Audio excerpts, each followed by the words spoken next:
Yan na ang mga dagkong balita sa Balitang Bisdak karong Lunes.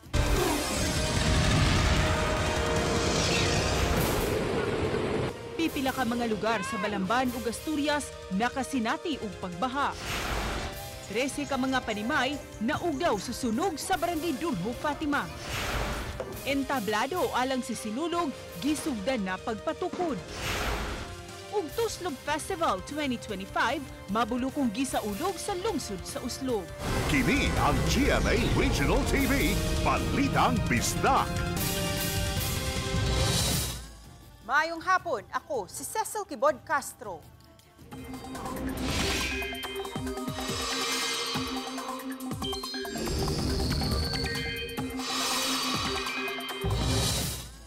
Bisan wala kini direktang miigo sa Subo, nakaapekto gihapon sa probinsya ang bagyong Wilma. Nakasinati og pagbaha ang lungsod sa Balamban ug Asturias sa Northwest Cebu niadtong Sabado ug Domingo tungod sa uwan nga dala sa maong bagyo. Ano ang report ni Fe Marie Dumabo? Tungod sa mga pag-uwan dala sa bagyong Wilma, gibaha ang pipila ka lugar sa 4 ka barangay sa Balamban, Cebu. Sa talaan sa Balamban MDRMO, gibahaan ang mga barangay sa Cabesyangan, Nangka, Buanoy ug Arpili. Kapin sa 200 ka pamilya o kapin sa 2,000 ka mga individuals ang apektado.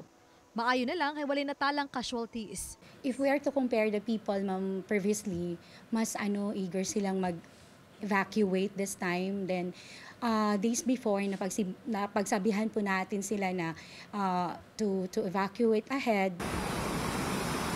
Natiwas. Tungod usab sa pagbaha sa kadalanan nga misangpot sa kadangog, nahog sa pangpang sa Cebu Trans-Central Highway, habig sa Barangay Kansumuroy sa lungsod sa Balamban. Ang sakyanan nga gibaniho sa usa ka pulis pasado alas 5 gahapon sa buntag. Gikan ang sakyanan sa lungsod sa Asturias ug padung unta sa dakbayan sa Subo. Misuway kini pagbalik sa iyang giagian. Apan tungod sa kusog nga sog sa baha, nahagbong kini sa pangpang nga may gihabugong 20 to 30 feet. Luwas ra ang sakay niini. Nakasinati sa landslide o rock slide ang Cebu Trans-Central Highway sa Balamban. Din gipaygayon dayon ang clearing operation. Apan hangyo sa kagamanan sa lungsod sa Balamban sa mga motorista nga mas mailikayan lang una ang pag-agi sa Cebu Trans-Central Highway aron kalikayan ang disgrasya. Gibaha usab ang pipila ka lugar sa 2 ka barangay sa lungsod sa Asturias. Nakapadala usab dayon og mga food packs, sleeping ug hygiene kits ang lalawigan sa Subo aron iapod-apod sa mga biktima sa pagbaha sa lungsod sa Balamban ug Asturias.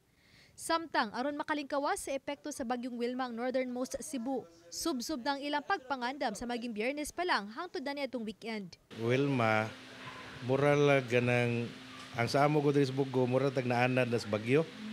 Kay pagsugod pa to Yolanda, katong naging Tino, wala gyapon nimo kumpiyansa, no. Gi-advisean gyapon namo ang mga barangay nga bisan tuod nga tan-aw to nga hayag ang panahon, labi na gabi hangtod kadlawon moagi. So ato na lang yung ipahimutang ang mga tao. Wala rin natalang kadaot sa lugar. Human nga natunaw og nahimurang low pressure area ang bagyong Wilma gahapon sa buntag. Uban ni Cleofer Lumayag ug Rod Prado. Fe Marie Dumabok. Balitang Bisdak.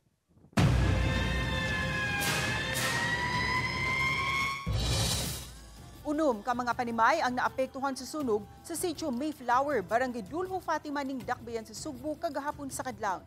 Base sa datos sa Cebu City Fire Station, anaa sa unom ka mga panimay ang naapektuhan. Apan base sa record sa barangay, miabot sa 13 ka mga panimay ang apektado sa sunog nga nagsugod sa panimay nga giukupahan ni Joshua Enriquez. Nagdula si Enriquez nga posibleng grounded wire gikan sa poste nga mikonektar sa ilang panimay ang hinungdan sa sunog. Giparehag ni Joshua nga sunod-sunod nga pagsulay ang ilang nahiaguman gikan sa linog ug bagyo karon sunog na usab. Padayon pang giimbestigahan sa kabumbiruhan ang sunog nga nagbilin og 180,000 pesos nga danyos. Live wire na mo sa silingan, nahog siya kanang wire sa silingan na tap sa among atop. Mo to diha nag-spark primero sa atop na mo, dire nagsugod sa siga sa among balay. Banti lang gyapon sir. Mauragi paginamutan niya makabanti, makabangon niya ningkamot ang gyapon para makabalog barog balik. Padayon paghihapon ang atong fire investigator sa unsa gi hinungdan niya atong maong sunog. Hinuon ang atong mga biktima sa sunog ato namang naatiman.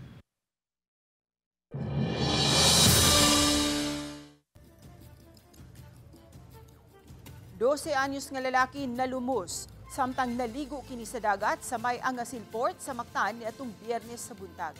May wala ba dayon matabang pagluwas ang moong bata? Ses, gisuwayan paunta pag-revive ang batang lalaki apan pipila ka gutlo human kini nada sa hospital, nakabsan siya sa kinabuhi. Nahitabo ang insidente niadtong Biyernes sa alas 11 sa buntag dihang gipaubos pa sa Tropical Cyclone Wind Signal No. 1 ang tibok lalawigan sa Sugbo. Ang naasoyng bata naligo sa dagat sa may Angasil Port sa Barangay Mactan uban ang iyang mga higala. Apan nakugang na lang ang mga tao sa Angasil Port human makadungog nga may batang nalumos. Sa video nga kuha sa usa ka netizen, makitang may mga personnel pa sa Bureau of Fire Protection nga nisuway pagtabang sa 12 anyos nga si Ray Hirungay Alegre. Sa usa ka punto sa video, makita nga daw nilihok pa ang bata ug daw nagpingit pa kini. Pinaagi sa abag sa rescue team sa Barangay Mactan, nada ang bata sa Lapu-Lapu City District Hospital. Apan pipila ka gutlo, nakabsan gayud kini sa kinabuhi. Matod sa inahan ni Ray, kapin usa ka semana nang wa na uli ang iyang anak sa ilang panimay. Uban kini kanunay siya mga higala ug wa siya masayod kung asa kini magkatulganan. Nakugang na lang siya dihang nasayran ang nahitabo sa iyang anak. Kumaos siya mulangoy ma'am pero aksidente lagi kuno na slide nya bagyo uwan. Wala pa mahatagi og kopya sa death certificate ang inhan apan matod niya gipasabot siya sa doktor sa hinungdan sa kamatayon sa iyang anak. Tinuod jud ma'am nga naay bukol o kanang naa siya murag lagom sa nga diri niya og sa iyang diri hawak nya moto ni anak ko nga dok buhi pa man ni akong anak dok pagtabang sa rescue nya ni anak si dok nga buhi siya pero critical na. Nya, pag abot sa karahay, ma'am, gitabang siya dayon. Nya, wala naman siya heartbeat. Ang insidente, wa mablotter sa Police Station 2, matod sa PIO sa Lapu-Lapu City Police Office. Ang inahan sa iyang bahin, kumbinsido hinuon nga walay nahitabong foul play. Para na ako, ma'am, murag wa gyud magbinuang sa niya kay maayo man siyang pagkabata gud. Nya, daghan pud siya mga amigo dito. Ilado pud siya dito, ilado pud mi dito ma'am kay sa buhi pa to siya adto gid mi magkomprahan og kanang inog tinda namo. Gisuwayan usab sa RTV Balitang Bisdak pagsusi ang barangay hall sa Mactan apan matod sa in-charge sa CCTV operations guba ang ilang CCTV habig sa Angasil Port. Ses kamagwangan sa 8 ka managsuon ang 12 anyos nga si Ray. Busa sakit alang sa inahan ang kamatayon sa iyang anak. Busa bisan pa man kung gipasabot na siya sa doktor sa nahitabo buot gihapon niya nga unta mahatagan siya og kopya sa CCTV sa command center sa Lapu-Lapu City aron makita gayud niya ang aktwal nga hitabo ug matino niya kung wa bag binuangan ang iyang anak nga hinungdan sa kamatayon niini. Ses? Dagang salamat, Luan May Rondina. Kapin sa buwan, sukad miigo ang bagyong Tino, baha padayon na sinati sa usa ka parte sa barangay Umapad, Mandawi City. Problema sa drainage ang gitumbok ni hinungdan. Ang detalye sa report ni Nico Sereno. Nagbaha gihapon kining parte sa C. Batilier Street nga sakop sa barangay Umapad, Mandawi City. Kaniadto pa kuno bahauno na gyud kining maong lugara. Apan sukad miigo ang bagyong Tino, mas lawom ang tubig baha ug halos wala na'y hubas-hubas. Nalupa ang bahin sa kalsada tungod sa mga establishmento ug mga private lots. Hinuon, maagian gihapon ang dan. Mupahinay lang ang mga sakyanan ug motorsiklo. Nagbotas usab ang mga residente nga mangagi. Labi na ang mga namuyo sa unahang parte sa sitio SVF, baha pasab hangtod karon. Misugod na kunog panimaho ang tubig. Iyay gabuno, maglisod na gawas nga wala na gid nay kagawasan ng tubigan niya. Nagsalig lang na sa drainage na ada sa dalan pero clogged na po tungod sa mga lapok. May declogging. Dugang sa kapitan, mipadala na siya request sa syudad para sa declogging ug sa pag-ukab sa drainage system. Nasayran nga mulahos ang drainage niini padung sa Pahara Park, ilawom sa second bridge. So na mahubas dayon na. Karon dili na tungod kay latok na ang kanal, kinahanglan na gid suyupan siya. Dili na kay mahubas. Uban ni Godfrey Relien, Nico Sereno, Balitang Bisdak. Gisugda na karong adlaw ang paghimo sa entablado sulod sa Cebu City Sports Center nga gamiton alang sa Sinulog 2026. Ang detalye sa report ni Alan Domingo.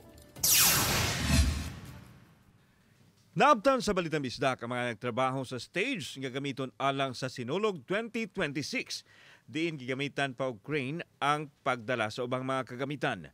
Matod ni Konsehal Dave Tumulak, Exicom sa Sinulog 2026 nga gisayo nila sa paghimo ang entablado aron magamit usab sa mga contingents alang sa ilang pagbansay-bansay.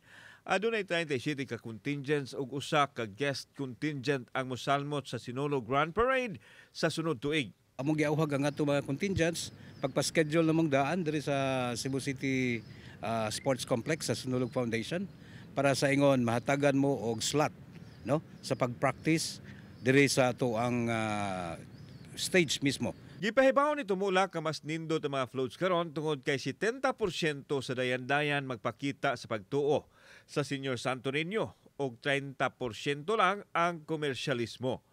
Mas mabuo usab ang ruta nga gian sa Grand Parade nga adunay 4.3 kilometers. Target mahuman ang programa sa alas 7 sa gabi. Duwa na nato gamita ang Leon Kilat, San Siangco, Osmeña Boulevard. So magsugod gyud diri gyud sa Cebu City Sports Center.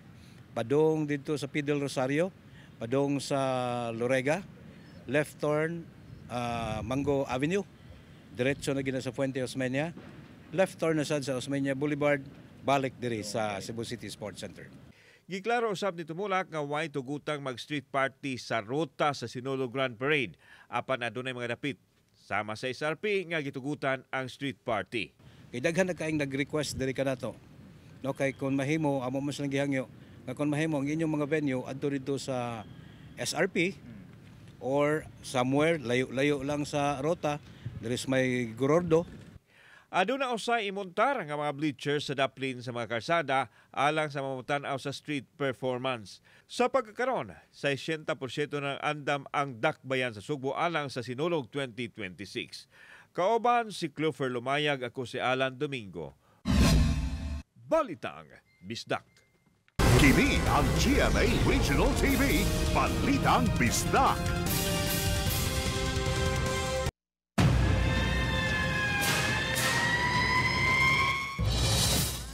Miulbo ang sunog sa Barangay Kanhulaw, Lapu-Lapu City ni atong Biyernes sa gabi. Arson o tinuyo ang pagkasunog ang anggulo nga gisubay karon sa City Fire District. Siluan Mirundina sa report. Paspas nga gilamoy sa kayo ang duha ka mga panimay sa Purok Sambag, Barangay Kanhulaw sa sunog nga niulbo pasado alas 9 sa gabi niadtong Biyernes, December 5. Samtang usa ka panimay ang partially damaged. Wala hinoy gikatawong na angol o nakalas atol sa sunog nga nagbilin og 120,000 pesos nga danyos. Matod ni FO3 Jopet Openya, fire investigator sa Lapu-Lapu City Fire District, gisubay nila karon ang kasayuran nga ilang nahipos gikan sa mga silingan nga matod pa gituyo pagsunog ang panimay din gikatahong unang nagsugod ang kayo. Nagsunog na palapton no nya yang gilabay dito sa panindan niya bitin nga yang gisud. Matod sa to witness, iyang ko gigawas ang mga bitin sa ilang tindahan naman yan sa gisud balik. Matong panahon na nag-away pa sa sawa. Tatawa na to sunog ko no. Naman nidagan ang lalaki. Sa pagkakudlo ning balita, nihangyo ang babaeng live-in partner sa gitumbok nga suspect sa tuyong pagsunog nga di lang una siya magpa-interview kay puliki pa siya sa ilang mga lakaw. Kaganiha, gipablatter pa niya ang nahitabong pagpanapat kaniya sa iyang live-in partner, pipila ka gutlo sa wala pa niulbo ang sunog sa ilang panimay. Gikonpermar usab kini sa Lapu-Lapu City Police kinsa nag-andam na sa mga kasong ipasaka batok sa suspect. Base sa impormasyon nga nakuha nato sa investigator sa Bureau of Fire, sila mo da sa filing sa arson, sila mo file. O niya, ang ato ma'am ang bawsi or violence against women and children kay ang ganiyang lipin ma'am before ni naitabo ang pagpanunog ma'am iya man nagikulata na. Uban ni Marlon Malgazo, Luan Merondina, Balitang Bisdak. Patay ang lalaking magtutudlo sa usa sa mga pampublikong eskwelahan sa Lapu-Lapu City, human mibangga sa Center Island sa Barangay Gunob ang gimaneho niyang motorsiklo kaganihang kadlawon. Si Luan Merundina sa report. Sa CCTV footage sa Basak Command Center, makita ang paspas nga dagan sa usa ka rider kinsa nalabay human nabangga ang gimaneho niyang motorsiklo sa Center Island sa Maximo Patalingog Jr. Avenue, Barangay Gunob, pasado alas 3 kaganihang kadlawon. Base sa investigasyon sa Lapu-Lapu City Police, gikan sa Maribago ang 29 anyos nga rider kinsa magtutudlo sa usa ka pampublikong eskwelahan sa Lapu-Lapu City kay nagkita kini sa iyang mga higala. Padung nauntang muuli ang rider dihang nahitabo ang insidente. Matod ni Police Captain Edsel Pitesio, Information Officer sa Lapu-Lapu City Police Office, nga self-accident ang hitabo. Kusog ang dagan sa rider ug wa kini gikasugat o gilikayan nga laing sakyanan. Ikalit lang ni siya og kanang igo sa Center Island sa ato ang kalsada. Wala na usab makonpermar pa sa kapulisan kung nakainom o nakatagpilaw ba ang naasong rider kay wala man usab kini angka sa iyang motorsiklo. Wala tayo kuan man kung gikan ni nag-inom tungod kay wa naman ni siya ma-undergo og likontes man kay pagdaan ni sa ospital alas 3:48 man gideclare naman ni siya og kuan dito declared og kuan kanang patay sa ating posisyon nato. Wala pa makuhay og habig ang mga kabanay sa naiskutang biktima. Uban ni Marlon Melgazo, Luan Merondina, Balitang Bisdak. Nagpaabot pa nga mabalhin sa Tent City o Pasilong sa Mandawi ang pipila sa mga nagubaan ug panimay atol sa pag-igo sa bagyo ug baha niadtong miaging buwan. Ani ang report ni Nico Sereno. Gikan sa kapin sa 60 ka pamilyahan, unom na lang ka mga pamilya ang pabiling nag-star sa gym sa Barangay Umapad, Mandawi City. Niadtong weekend, nagdi-camp o nibiya na ang kadaghanan sa mga taga-barangay nga apektado sa bagyo ug baha na mauli sa ilang mga balay. Apan ang unom nga nahabilin, wala pa'y maulian, human hingpit nga naguba o na-wash out gyud ang ilang mga balay tungod sa baha nga mugna ni Bagyong Tino. Dili na sir, guba naman. Guba naman niya, mo lagi, nangita lang sa pagi para mientras tanto nga wala pa mi college bukid, so anak lang sa mi sa bypass Silungan. Wala pa magyud mi kaulian dito mo nang adto sa gyud mi sa kuan Pasilong. Pero makatukod na sad mi kay patukuran na masad kuno balik, bantahon na lang gyud. Wa man mi choice. Nagpaabot pa sila karon sa abiso kung kanus-a pabalhinon sa ugmaron nga Tent City o Pasilong sa may Barangay Gizo. Matod ni Kapitan Reb Biboy Cortez, gi-endorso na ang pangan sa maong mga pamilyahan dito sa syudad. Nanasli mga names nga kuan gi-forward dito sa city nga kisaganan mo puyo ang Pasilong. Okay. Sa tent. Naman ito dagan na lista nga ganahan mo balin. Ang uban di bang ganahan mo balin dito gud kalayuan na sila. Sa pagsusi sa GMA Regional TV sa site sa Pasilong sa Barangay Gizo, wala pa'y tents nga namuntar dito. Hinundunay mga bakante nga modular shelter units nga una nang namuntar sa lugar. Una nang gipahibaw sa City Hall ang pagpatukod og Tent City sa Mandawi. Alang sa ubay-ubay nga mga pamilyahan, kansang mga balay totally damaged. Kuhaan pa og habig ang mga opisyales sa timeline sa katukuran sa Tent City sa Pasilong. Uban ni Godfrey Relien, Nico Sereno, Balitang Bisdak. Atensyon sa mga kapuso dinhi sa Cebu kay ani-ana ang bagong promo sa GMA. Diin pwede mong makadaog hangtod sa 10,000 pesos. Kini ang Regional Proof of Purchase promo sa GMA, ang kasiyahan panalo. Kung diin inyong makita sa screen kung unsaon ang pag-apil sa promo. Mamahimong magpadala sa ilang entries ang atong mga kapuso para sa tsansa nga makadaog og mga papremyo. Nagsugod ang pagpadala og entries ni atong November 15 ug hangtod kini sa December 26. Ihulog lang ang inyong entry sa GMA Regional Stations o kaha sa piling supermarkets o grocery stores sa Sugbo. Bisitaha usab ang official Facebook pages sa GMA Promos alang sa kumpletong listahan sa Dropbox locations ug uban pang announcements. Mga kapuso, pagbantay sa fake news, fake Facebook accounts ug scam texts. Kini ang GMA Regional TV, Balitang Bisdak. Kini ang GMA Regional TV, Balitang Bisdak. Natuman gayud ang zero casualty nga target sa Cebu City LGU sa pag-igo sa Bagyong Wilma. Sayran ang detalye sa report ni Alan Domingo. Mato ni Consel Dave Tumulak, ang chairman sa Committee on Disaster Response sa Cebu City, nga nasubrahan man sa pagpangandam ang syudad sa Bagyong Wilma apan nagbunga kini og maayong kalambuan. Way natala nga naangol, namising ug nakalas sa pag-igo sa Bagyong Wilma. Kini tungod sa kooperasyon sa publiko. Dako matod pa og epekto ang Bagyong Tino sa gibating katagam sa mga tao. Ang pangandam na to nanubra, lakip na nga itong mga kabaranggayan. Magpasalamat ko sa itong mga barangay nga sila mismo nitabang usab sa siyudad Sugbo pagpatuman nga safety ang atong mga katawhan ug magpasalamat po ta sa kahitasan nga dili kay kini dakong kadaot zero casualty ang atong dakbayan Sugbo. Ang Bagyong Wilma nagbilin og danyo sama lang sa nahugnong party sa usa ka karsada sa Barangay Binaleo. Klaro lang nato nga dili gyud ang tulay dinhi mo ay nahugno kun dili portion sa karsada nga nagabuk na daan dihang niigo ang Bagyong Tino o dihang miigo ang Bagyong Wilma na hunlak na ang naasoy karsada. Tinabangay pod ang developer sa Deo Homes para temporaryo nga makatabok ang mga sakyanan kay kung dili to nila ayohon tanang mga residente dito sa Deo Homes di gid sila kagawas. Daling nahimuan og temporaryong kaagian ang mga nagpuyo sa dapit nga naapektuhan. Kauban si Clover Lumayag, ako si Alan Domingo. Balitang Bisdak.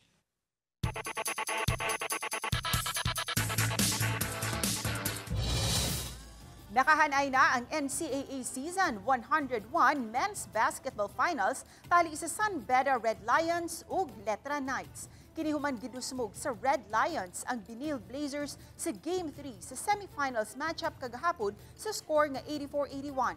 Karong Miyerkules, December 10, ang Game 1 tali sa Red Lions ug Knights. Inyo kining matanaw sa GTV ug Heart of Asia, lakip na usab sa social media channels sa NCAA ug GMA Sports.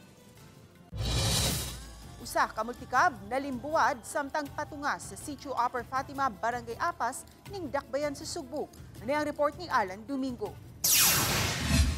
Maayong pagka-highball kining multicab human wa makontrol sa driver ang tungasong bahin sa Sitio Upper Fatima, Barangay Apas. Maay na lang kay wa masulod sa gibangagan nga dapit-daplin sa daan ang sakyanan. Wa maunsa ang driver nga si John Sitoy kinsa nakahiagom lang og gamayng pangos sa yantil. Ang iyang sakay nga usa ka lalaki wa usab maunsa. Apan nakaangkon og medyo grabing bukol sa ulo ang lain niyang pasahero nga 59 anyos nga si Freeland Cruz. Kinsa naigo sa mabutang nga anaa sa sulod sa multicab. Gihiling siya sa medic responders aron dadon sa ospital. Nga pag-abot dire, medyo slide naman. So wala na ko ka-control. So pag-abot diha, wala okay man ang brake niya, so nga lang medyo yutaon siya. Motong ni atras siya dire, ni banda dire, pag banda dire tumba siya. Lara mi sulod. Natuwar naman ko. Dasugal ko sa banggamit. Nanawagan ang driver og mga mulupyo sa dapit nga pahawanan o palimpyuhan sa mga gagmayng anapog ug bato ang kalsada sa nagtrabahong proyekto aron kalikayan ang disgrasya.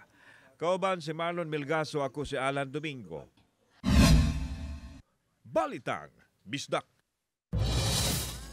Mabulokon ug malampusong gihimo ang Tuslob Festival 2025 sa lungsod sa Uslob atol sa bispera sa ilang piyesta.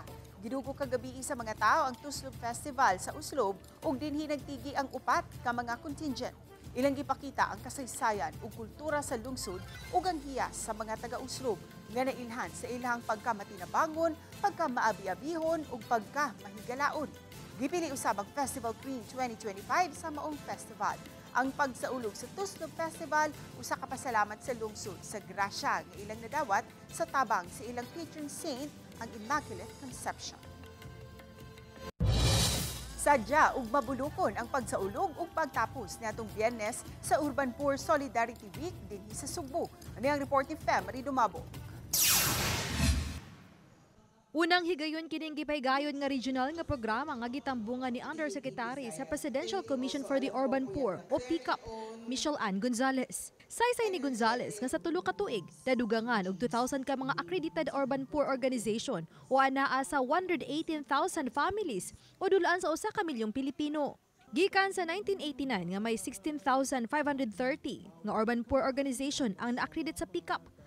Pasabot ni Yusek Gonzalez nga 6.6 million Filipinos na ang accredited sa PCUP. Hinungdan nga sa unang higayon, gihimo nila karon nga mosaulog usab sa matag rehiyon aron makita nila personal ang mga benepisyaryo.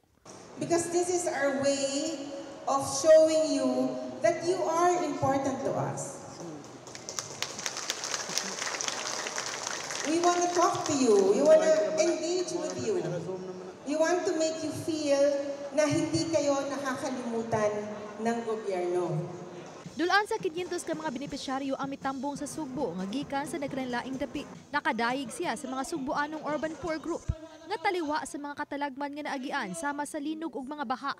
Madasigon gihapon sa pagpadayon sa pagpakabuhi. Matod sa Regional Director sa PCUP nga sa selebrasyon pagpakita kini sa kaimportante sa tingog sa mga kabus ug nga gipangitaan gyud og solusyon ng ilang mga problema. In order to address different issues. And with that, there are government agencies, LGUs, civil society, individuals, our companies nga adunay invaluable contributions. Doon na sila yung mga serbisyo or doon na sila yung mga achievements para sa atong sektor. When we stand as one, our united voice can move government, kani importante, inspire stronger laws, secure essential budget for housing, healthcare, and education, and build a justice system that serves with compassion. Sa mga Urban Poor Solidarity Week culmination, gipasidunggan ang mga LGUs o partner agencies nga nakatabang og dako. Ug ang mga napiling outstanding urban poor nga nahimong ihemplo sa kadaghanan. Nalingaw sa mga urban poor sa mga pag-games nga nakadawat usab sila og premyo. Uban ni Godfrey Relieno, Rod Prado, Femari Dumabok. Balitang Bisdak. Mga biktima sa katalagman tabangan sa TESDA nga makabangon pinaagi sa pagbaid sa katakos nga magamit unya sa ilang kaugalingong panginabuhi. Sayran tang detalye sa report ni Alan Domingo. Malungtaron nga tabang ang ihatag sa TESDA ngadto sa mga nabiktima sa katalagman sama sa Bagyong Tino nga miigo ni atong November 4. Makigalayon ang TESDA sa mga LGU nga apektado alang sa patuman nga skills training program nga magamit sa ilahang panginabuhi sa higayon nga magkatapos sila sa training.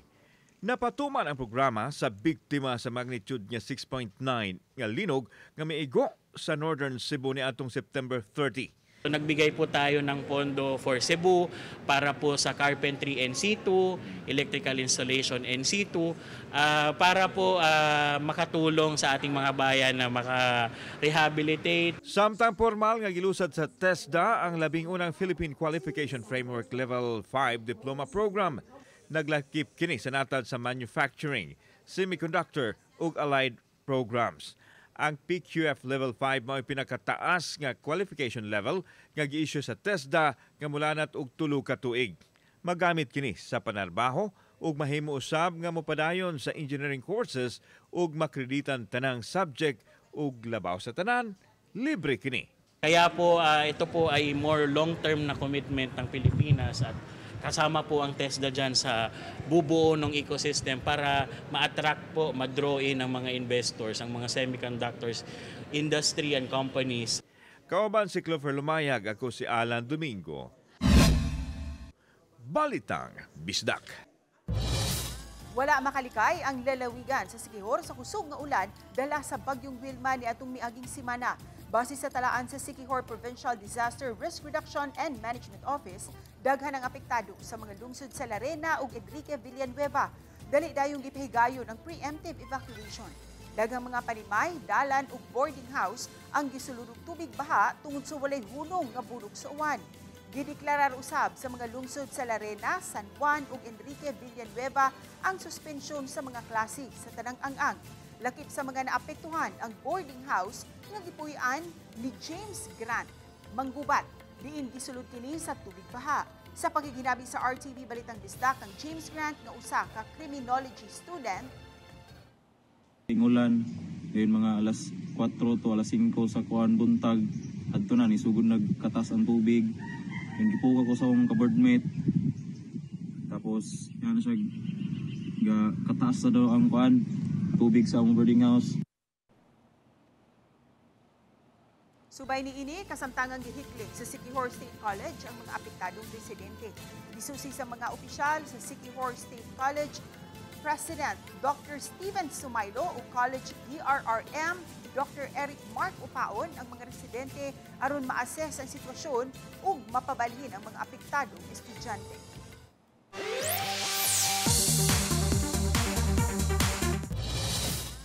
Kapuso, naglisod ba ka sa pag-express sa inyong feelings ngadto sa inyong hinigugma o kaha sa inyong crush?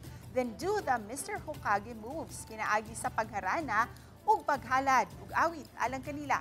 Mao kini ang Ikaw ang Mundo nga giawit sa bagong sparkle artist nga si Bont Brian Oropel o naila nga si Mr. Hokage. Naghisgot kini kung unsa ka mahinungdanon ang imong hinigugma para kanimo.